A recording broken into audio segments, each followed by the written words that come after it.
மக்களே எங்கே பாருங்கள், இது என்னுடைய செல்லம் தான். அங்கே ஒருத்தி இருக்கா, இது வந்து அவங்களுடைய செல்லம்.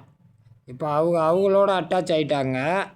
இப்போ நான் எனக்கு வந்து நான் புதுசாக இங்கே பாருங்கள், இங்கே ஒருத்தவங்க வந்து ரிலீஸ் ஆகியிருக்காங்க, முடியலை. இன்றைக்கி ஊசி போட அவளை கூட்டிகிட்டு போகிறேன் நான் ஹாஸ்பிட்டலுக்கு.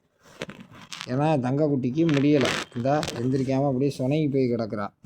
தெரியாமல் இவளுக்கு வந்து பால் கொடுக்கறதுக்கு பதிலாக சிக்கனை கொடுத்துட்டேன். அது என்னுடைய தவறு. அவள் இது பண்ணிவிட்டு எனக்கு மனசு கேட்கல.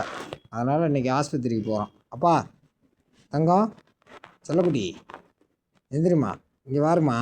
இரு அண்ணன் கூட்டி போகிறேன். காய்ச்சல் வேறு பயங்கரமாக அடிக்குது. இந்தா அவனால் ஒன்றுமே பண்ண முடியலை, காய்ச்சல் வேறு அடிக்குது பயங்கரமாக. இருப்பா நான் கொண்டு ஊசி போட்டு வருவேன். இருங்க. இது ஒன்றாங்க, காய்ச்சல் அடிக்குது, சுணங்கி படுத்துக்குது. எனக்கு மனசே கேட்க மாட்டேங்குது. சரிப்பா எந்திரிப்பா. இங்கே பாரு அண்ணனை பாரு. அண்ணன் தங்க குட்டி இல்லை, என் செல்ல குட்டி இல்லை, புச்சி இல்லை ஆசமா. இங்கே பாருமா, இங்கே பாரு. ஐயோ எனக்கு என் உயிரே போகுதே. ராஜி தூக்கு, ராஜி வா ஹாஸ்பிட்டலுக்கு போவோம் வா. இன்றைக்கி உன ஊசியை போட்டு நீ கலாலப்பாக இருந்தால் தான் நான் நிம்மதியாக இருப்பேன். இல்லாட்டி எனக்கு நிம்மதியாக இருக்காது.